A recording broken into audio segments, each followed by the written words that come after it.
Bom dia, boa tarde ou boa noite. Hoje vamos falar sobre luxúria, um pecado que está muito presente no mundo, assim como outros pecados. O vídeo ele vai estar seguindo nesse formato onde eu vou estar refletindo, falando sobre a luxúria, sobre esse pecado e vou estar acrescentando alguns trechos bíblicos. E vendo o que a Bíblia relata sobre a luxúria e sobre relacionamentos em si também. Tá falando sobre relacionamentos. Vamos lá. A luxúria vem de um desejo na qual trata do puro prazer carnal, momentâneo, às vezes até por desejos na qual vão aumentando cada vez mais por uma deturpação da alma em si, tendo um pensamento que pode ter algo melhor que se fez anteriormente, ou seja, um desejo sem fim, ou tendo um fim talvez, um fim na qual a gente vê um resgate de uma redenção que Deus nos dá proposta. Pode ser. Vemos em Coríntios, capítulo 6, versículo 15, 16 e 17. Não sabeis vós, os que vossos corpos são membros de Cristo? Tomarei eu, então, os membros de Cristo e deles faria membros de uma prostituta? Modo algum. Ou não sabeis que aquele que se junta com uma prostituta é um só corpo? Porque os dois, diz ele, serão só uma carne. Mas o que se ajunta com o Senhor é só um espírito. O corpo sendo o templo do Espírito Santo, não podemos corrompê-lo com a imoralidade. A conexão com outro ser humano em questão de corpo único é algo a se levar em conta. As conexões que temos com outro ser humano em relacionamentos é algo que, quando se separa, fere a alma. Porque, afinal de contas, teve uma conexão. Então é importantíssimo se relacionarmos com uma pessoa que tende a ter a mesma busca que você, e não buscando apenas o prazer. A carne tende a atrair mais que a busca de uma conexão verdadeira, já que nós, como seres humanos, estamos inclinados ao mal. Mas temos que ter um ponto de vista que nem tudo é apenas a carne, e que se relacionando com as pessoas apenas por mero prazer, criamos frustrações.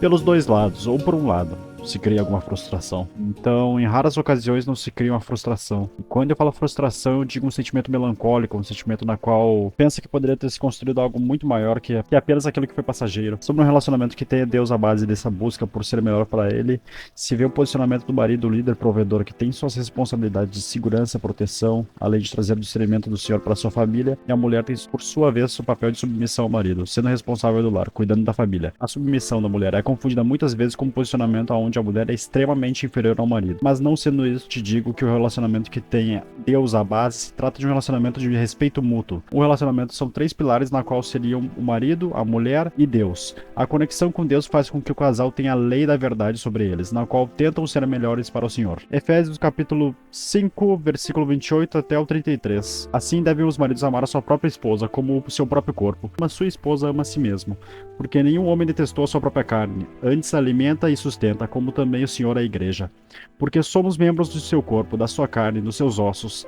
Por isso o homem deixará seu pai e sua mãe e se unirá à sua esposa, e os dois serão uma só carne. Este é um grande mistério, digo, porém, a respeito de Cristo e da igreja. Assim também vós, cada um particular, ame a sua esposa como a si mesmo, e a esposa reverencie seu marido. Interessante vermos novamente também Coríntios, primeira carta, capítulo 6, versículo 18. Fuge da fornicação. Todo pecado que o homem comete está fora do corpo, mas o que comete fornicação peca contra o seu próprio corpo. Hoje vemos uma romantização do prazer e do desejo. Acho que sempre teve, mas já que estamos num período atual, vou falar que continua crescendo, já que é o que aparenta, através do que se diz ser livre, na qual o desejo e o vício é confundido como liberdade do indivíduo. Isso é um tema bem próprio para um vídeo, aliás. Em Tessalonicenses, creio que é a carta 1, do apóstolo Paulo, de Tessalonicenses, capítulo 4, versículo 3 ao 5, porque esta é a vontade de Deus, a vossa santificação, que vós abstenhais da fornicação, que cada um de vós saiba possuir o seu vaso em santificação e honra, não na paixão de concupiscência como os gentios, que não conhecem a Deus. A luxúria é muito presente, creio eu, pela fácil acesso que já tem e a conexão com nossos semelhantes, que é praticamente inevitável. Tem o fator também da normalização, que agrega muito mais nessa corrupção de valores bons. O carnaval é um exemplo clássico e moral que muitos utilizam pelo fato de ser uma festa especificamente para isso. Então a deturpação é presente pelo simples fato de ser uma normalização da imoralidade sexual, que apapa a sua cabeça dizendo que está certo agir dessa forma e que é normal. E hoje em dia não é fácil estar fora disso, já que o consumo e o mundo está boa parte voltado aos costumes ruins.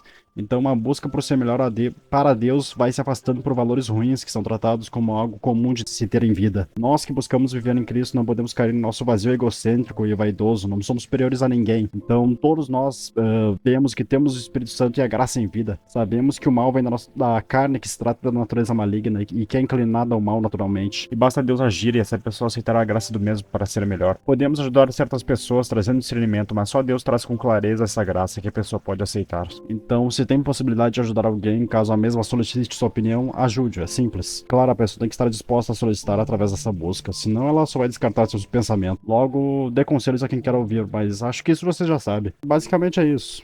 O vídeo tive a fala um pouco mais rápida, foi texto. Nesse roteiro que eu fiz aqui foi muito texto. Foi graças a Deus mesmo que eu fiz esse roteiro aqui, porque de mim sem mim, não, sem Deus eu não sou nada, né, cara? Então, ficou repetitivo esse final, porque você já deve saber também que tem que dar conselhos a quem quer ouvir.